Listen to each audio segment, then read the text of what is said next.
en arrêt cardio-respiratoire. La voiture est totalement embrasée. Commençons les RCP. 2 UA incarcérés. Je demande le déclenchement du plan d'Ovid. Bonjour à tous et bienvenue dans cette nouvelle vidéo des chats noirs du 3SM. Aujourd'hui dans les techniques de l'urgence, nous allons voir quel manche de laryngo choisir et la bonne position des mains sur le manche.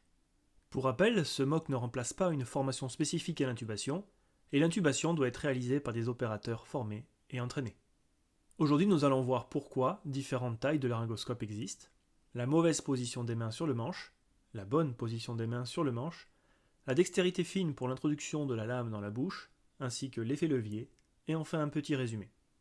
Pourquoi existe-t-il différentes tailles de laryngoscope ? Le manche long ou manche classique mesure 15 cm pour un diamètre de 3 cm. Il est utilisé pour les intubations sur tous les patients en général.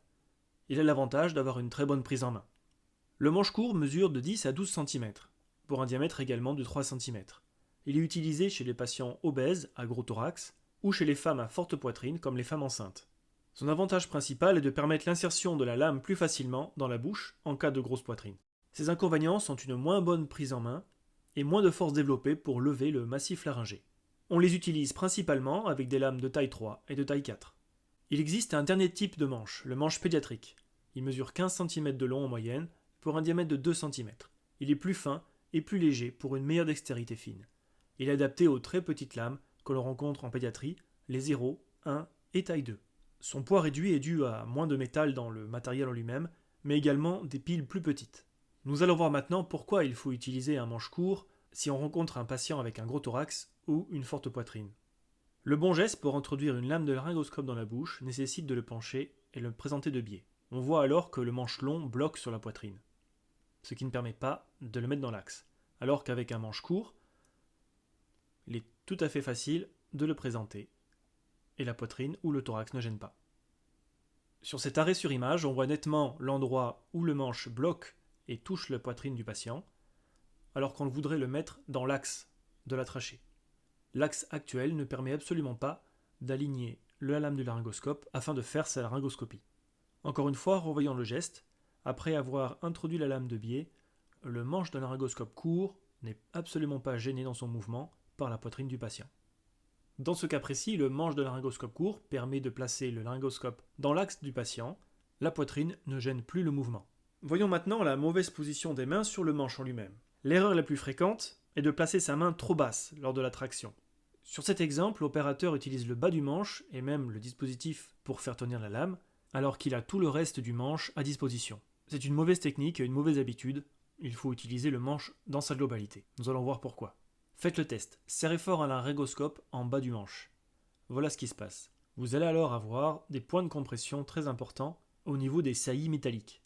Une fois le gant enlevé, on peut remarquer que le bord du laryngoscope et même la lame sont incrustés dans le creux de la main.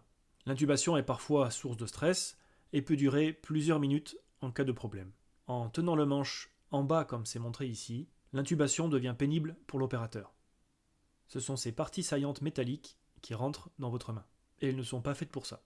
La bonne position de la main sur le manche est d'utiliser toute sa longueur. Sur ce cylindre métallique, il n'y a pas de douleur causée par les parties saillantes et il y a plus de force développée.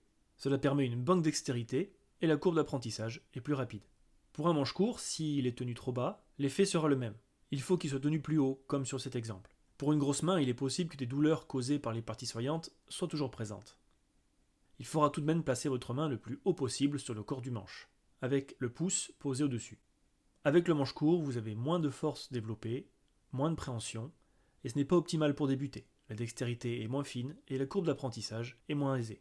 Que le manche soit long ou court, il faudra utiliser le manche sur toute sa longueur, et éviter la partie basse qui d'une part va vous faire mal aux mains, et ne permet pas de développer toute la force nécessaire pour avoir une laryngoscopie facile et efficace.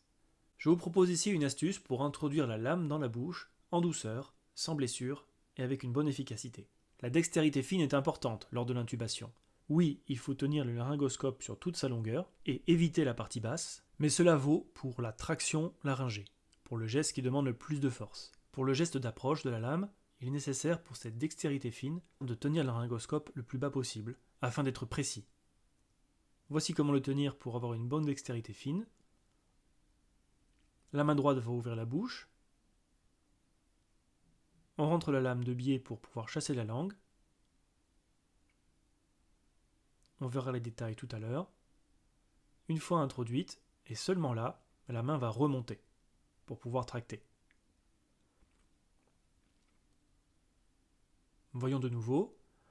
Ouverture de la bouche, introduction de la lame, en chassant la langue et en libérant bien les lèvres.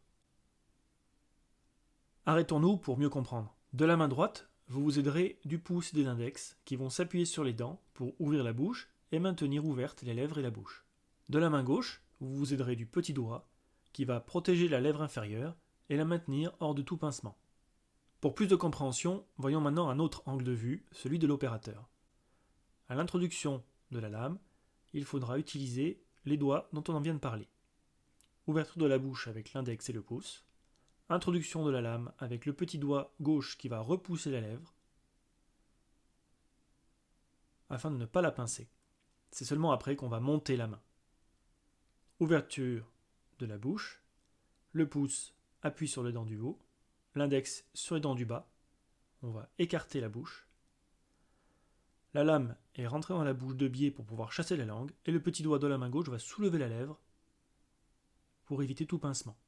Après l'introduction, on va lever la main sur le manche pour pouvoir développer la force dont on a parlé tout à l'heure et ne pas être gêné par les parties saillantes métalliques. Voyons cela un peu moins vite. La main gauche va glisser vers le haut du manche une fois la lame bien positionnée. Pour l'exercice, nous avons coupé la lame, ce qui a été plus confortable pour notre plastron. Pour plus de compréhension, refaisons un arrêt sur image. La main gauche avec le petit doigt va venir soulever la lèvre et de la main droite, on va s'aider de l'index et du pouce pour ouvrir la bouche. L'objectif est bien de ne pas bloquer la lèvre entre la lame et les dents, ce qui cause des blessures et des saignements. En dehors du monde du préhospitalier, il est fréquent que les interventions bénignes au bloc opératoire ne posent aucun problème aux patients au niveau de l'incision ou du geste chirurgical, mais par contre les patients se plaignent de douleurs importantes aux lèvres, causées par l'intubation. Il est donc important d'adopter le bon geste en s'aidant du petit doigt pour soulever la lèvre et ne pas pincer la lèvre entre les dents et la lame. Parlons maintenant de l'effet levier. Attention, ne pas confondre l'effet levier qui est différent du geste de levier. Le geste de levier est interdit pendant une laryngoscopie. Nous ne parlerons pas ici du geste de laryngoscopie, mais nous argumentons le choix du manche. Le levier utilisé pour une laryngoscopie est un levier interrésistant.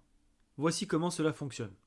Le levier est composé d'une pièce rigide, allongée, c'est la barre noire devant vous, et d'un pivot. Une force motrice sera nécessaire pour faire bouger une charge. Lors d'une laryngoscopie, nous utilisons ce levier interrésistant.